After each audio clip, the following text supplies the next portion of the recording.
everybody.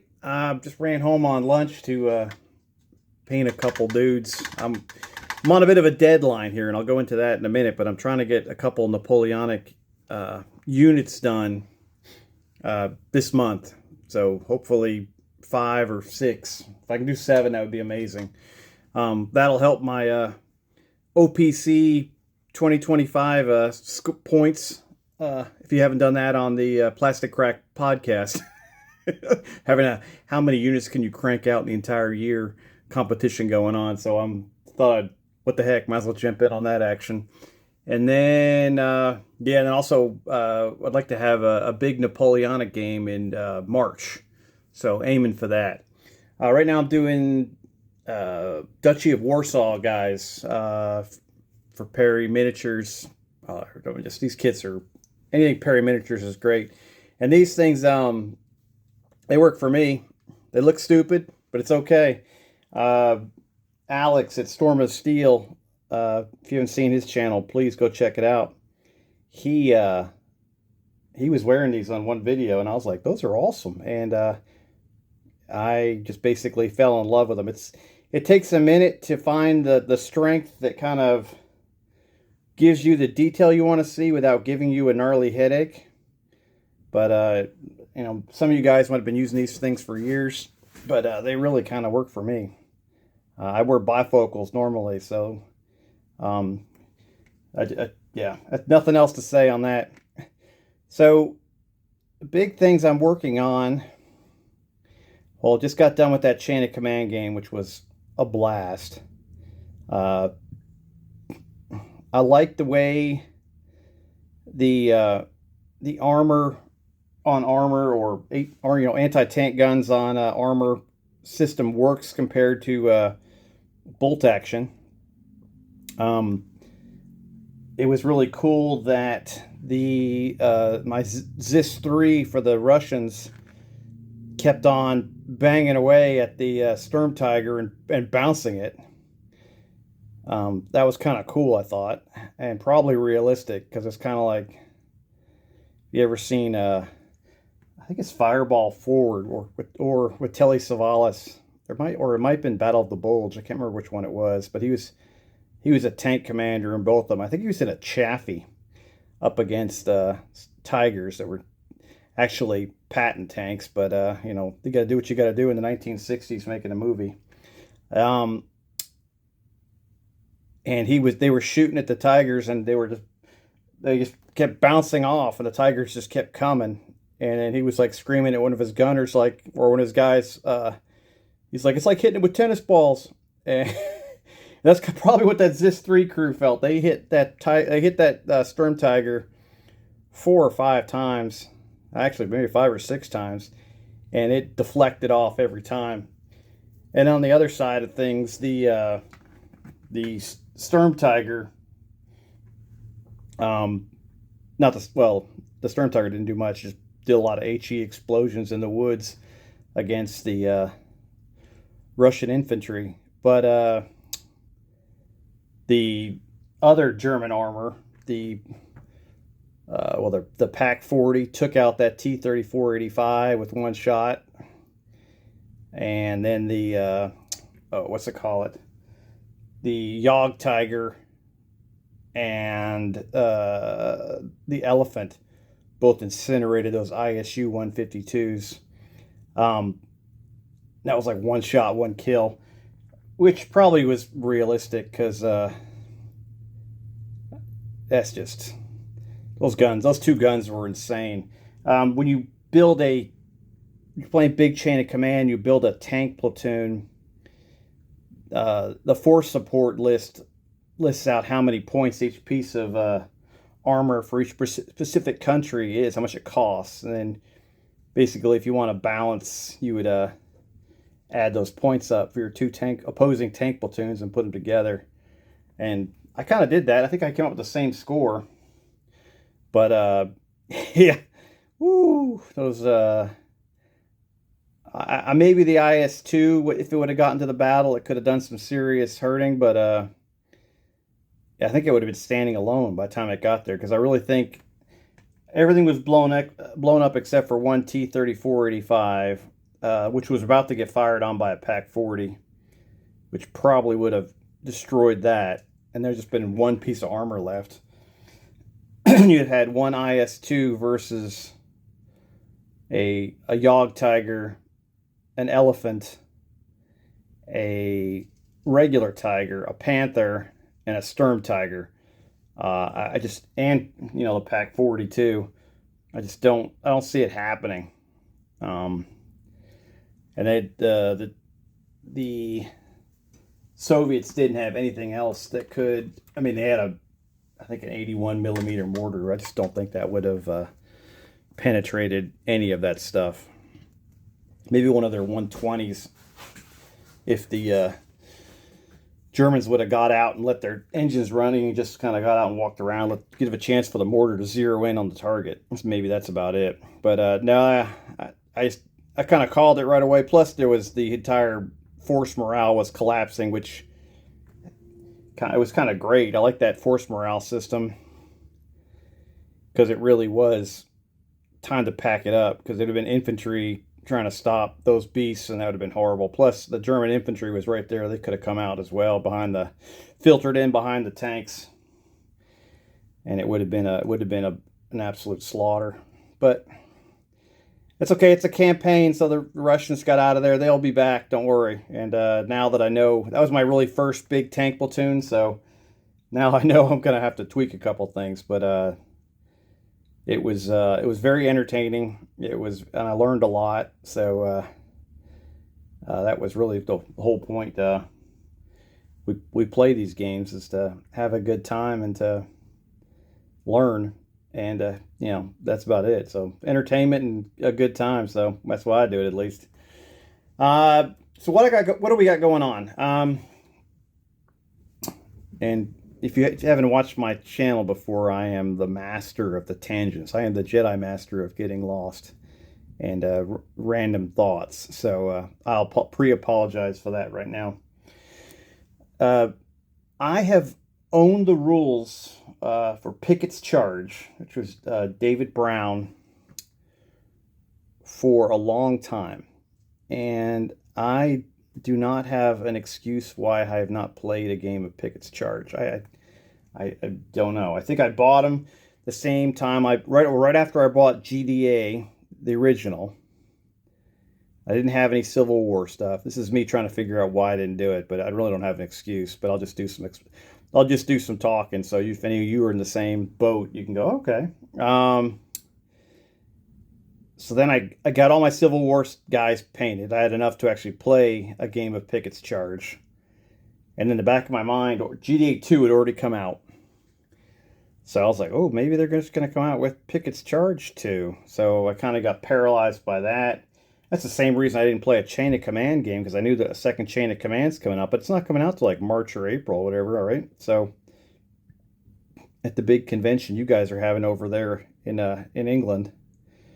So wasn't really a good excuse. So I've tried with Hot Lead and Cold Steel. I've tried Regimental Fire and Fury. Both great systems, but I've owned Pickett's Charge longer than both of them, and I really enjoy David Brown's rule systems that I've played, which include GDA, GDA 2, and O Group. I'm sure he's got more, but that's all I've done. So I thought, I got to do it. And I was watching my buddy Scott Driscoll on Check Your Leader TV's. He's a YouTube channel too. He's a really cool guy if you get a chance to know him. He has some Pickett's Charge games, and Scott's fantastic. His games, they're designed basically for you to enjoy yourself. They're designed for you to learn tactics. They're designed for you to learn how to play the game. He's very methodical. He explains everything he's doing, and you could almost, if you sit there and watch, you could almost learn to play these games without the rule set. It's or if you've read the rule set, it's a great reinforcement tool. That's what I've learned. And there's a couple games that I don't know the rule set for that I've watched him play, and I've kind of got interested because it's a good. It speaks to me. Listen to him explain it. Listen to him play through it, and I can go, that's kind of for me, or that sounds awesome for what I want to do. And so, if you haven't seen his channel, please do check him out. And then I'll just continue on with the fan of Scott Driscoll thing. I reached out to him because he's done a lot of great stuff for GDA 2 and GDA 1, but he did a boot camp for GDA 2 that really, along with the Too Fat Lardies rules, it really kind of helped me learn a bunch about the rule system. And he's played a lot of good games on it, and he attacks it a different way than I do, because he is I don't know, I'm getting better on how the Australian Army works because we've been talking, but I am no expert on it. I was a hospital corpsman, which is a combat medic assigned to a U.S. Marine Infantry Battalion.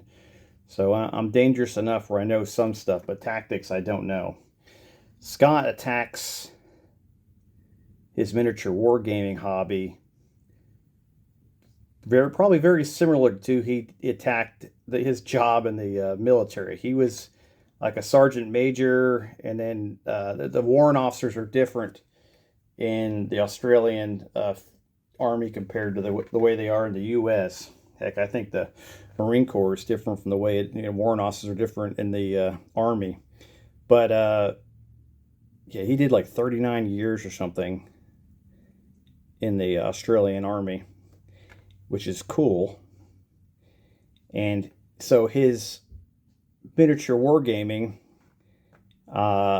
you get a lot of tactics, you get a lot of pre-planning videos, you get a lot of maps, you get a lot of detailed tactics. And if you're interested in that type of stuff, yeah, that's the place to go, and that's Check Your Leader TV. Getting back to what I did, I've enjoyed watching his games. I learned a lot. I like his style. It is completely different from mine. I am like an enthusiastic freak show who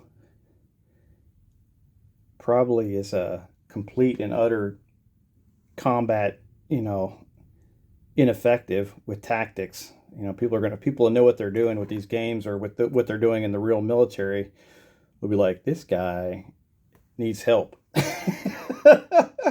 So it's a totally different style, and I enjoy talking to people who have the same love of miniature wargaming and the same style, Napoleonics or whatever else, and basically attack the hobby a different way for me. It's really kind of neat to just kind of chew the fat with them and to see how they tick and see if I can learn anything. And it's an enjoyable conversation.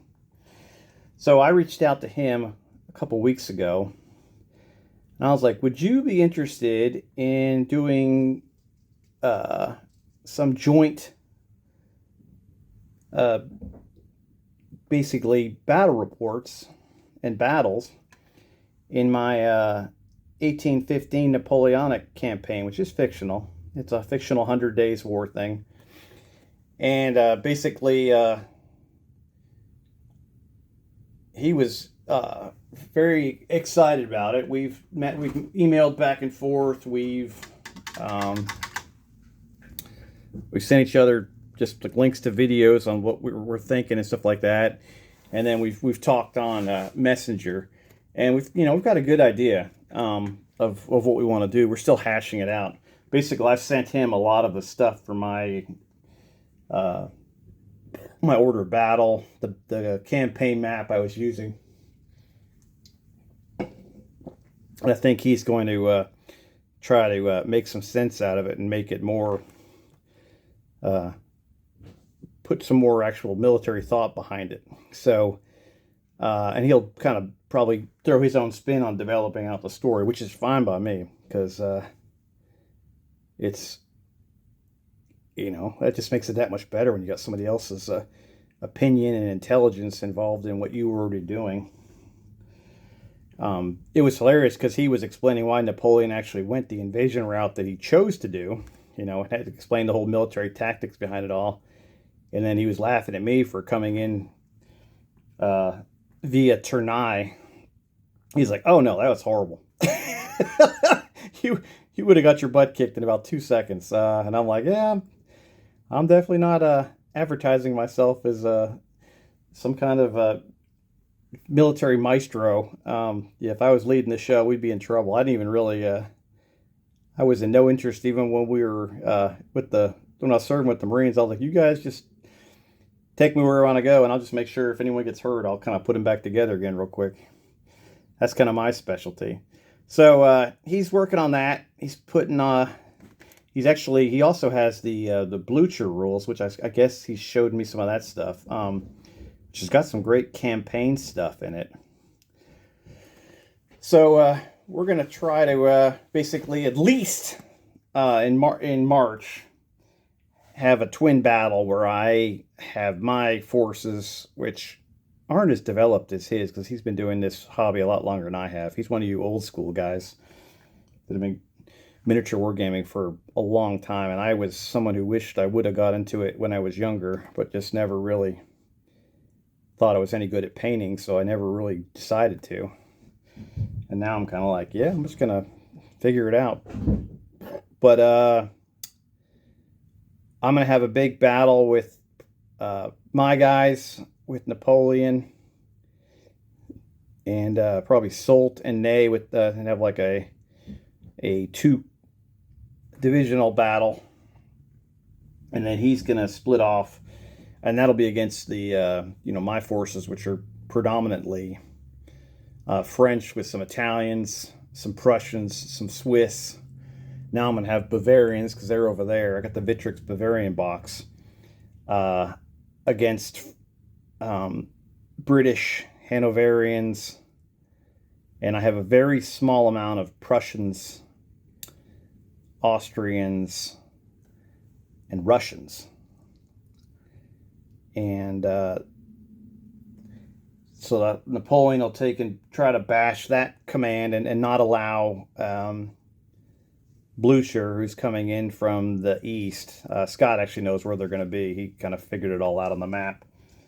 And he's going to throw together I don't know what he's going to throw together. It's going to be more realistic than mine, and it's going to be cool. He's going to do a Prussian and whatever else he wants to do kind of thing. And there'll be twin battles. We'll see how they both go.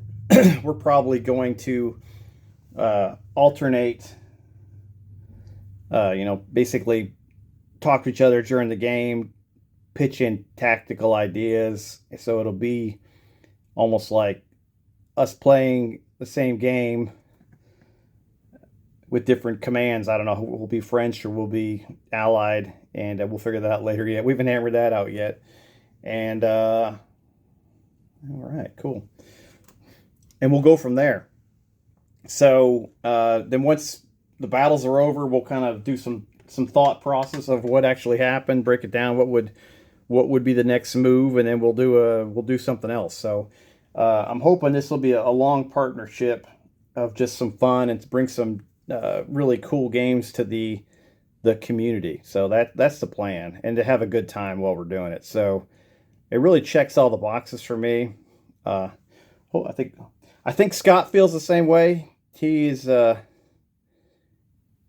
think the guy's hilarious. He's awesome. So I think we'll get along, and he's just enthusiastic as I am. So it should be cool. And that's it. So, and plus we're kind of pushing each other to do troops. So then you've got somebody there to kind of keep you in check, to keep you excited about the hobby, which I really don't need any more excitement, but heck, why not? I could use a little, we all could use some more encouragement, but it just makes it that much better. So I hope that all made sense. I'm just going to finish up these guys. I think this is going to be, what the heck did I say these guys are going to be? These are the leaflets from the Perry's I know most of you guys have done these for years. They are awesome. I am not the most realistic guy for uniforms and facings and all that. I mean, if someone looked at my uniform and did the whole, you didn't have this, you didn't have that, yeah, you're right. I'm not really even going for that. I just want them to be barely recognizable. Going to try to be kind of resemble the 4th Infantry Regiment. So, and probably that'll be my, as I add more troops from the Duchy of Warsaw in the future, I'll probably stick to that same regiment. At some point, I'd like to do smaller scale, because 28 is, it's beautiful, but you have to have, I have a big table, and I think I've outgrown it. I'm trying to see if I can add on another 12 by 6 foot table in the other room over there behind my shoulder.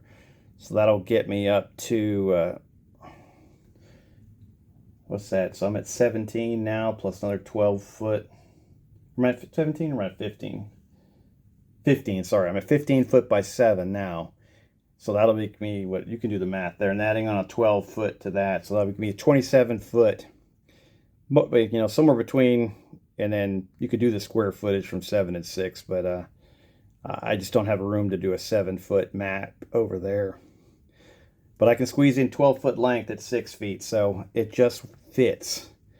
So that will allow some serious flank and move and some expandability, which will be super cool in the future as I continue to just continue my love of this hobby. And I really thank all of you guys. The community is amazing. My I have 5 kids. I think Scott got me beat. He's got 6. But I've got my oldest is a boy. He's 20. How old is he now? 25. And then I've got an army of daughters, and they go all the way down from 22 down to 13. And they always they're like, they'll go through my videos and read the comments, and they say, like, they're so positive, the comments and stuff like that. And, you know, even things where people like, you could do better, it's constructive criticism. So she said we'll read your stuff all the time, just because the people in the community that you're doing this with are just so nice. And so and I think it's refreshing with all the hate and everything else we've got going on, and they kind of enjoy that. So I thank all you guys for just being wonderful people, and for encouraging me and each other. And that's pretty awesome. So I'm just proud to be part of this community, and I'm just absolutely thrilled to that I finally got into doing this, because it's fun. It's a blast. And yeah, thank God for YouTube, huh? Never would have thought I'd say that, but it really is. It's been a real blessing, just of get in touch with people and to share this love of this hobby, and then providing entertainment. It just kind of checks all the boxes. So that's really cool. All right, so that's enough rambling. I just wanted to thank you guys and let you know that Scott and I are planning all this cuckoo stuff, and it's going to be a lot of fun, and we'll be working on that for the next couple of weeks, trying to get ready. In the meantime, the first thing I'm going to do is basically, I've just cleaned off the table from the Chain of Command, big Chain of Command game, and I'm going to set up, I'm going to go back to my Bluegrass campaign that I was doing with Sharp Practice and a couple other rule sets. Back in the Bluegrass campaign, basically, the fight in my fictional fight in Kentucky. And I'm going to try a game of Pickett's Charge. So be some friends of the channel popping up as commanders, some kind of fictional units. Hopefully have a couple games, and see how that goes. And then I might have to do a comparison video between all of those rule sets that I've used to see which is what. Because I'm still kind of trying to feel it out, trying to figure out which rule set I'm going to use for the big Battle of Perryville in October. And I still have to paint something besides 28 millimeter. I have all these boxes over here of Union Warlord epics. So yeah, I'll have to get that together at some point. Scott wants me to paint 6 millimeter Napoleonic, so I'm like, I've got to. I continue to fail in painting anything besides 28 millimeter, so I really need to. I need to work on that, and I think jumping into epic and then doing 12 millimeter Victrix World War II will. That'll basically get me down the rabbit hole of painting something else, because I'm really kind of scared to leave my wheelhouse here, I think, and I need to. I'm a real creature of habit in real world. My wife always laughs because I always get the same flavor of ice cream. I always like going to the same place to eat. So, this once I do this, it'll be okay. It's just that first step sometimes is tough for me. So that's it. I think you guys are great. Just got that done. I'm going to run back to work. It was kind of burning down. I had to step away for a minute to eat something and basically power up again and get back there and help these guys out with all these sick patients. But you guys are wonderful. I hope all is going well. If you have any questions, let me know. If anything you want to see, let me know. Any advice, I'll take it. I hope you enjoyed the Chain of Command game. And I got that's about it. All right. Cool. You guys are great, and we'll see you soon. Keep on hobbying and keep on doing what you guys are doing. You're awesome. Bye-bye.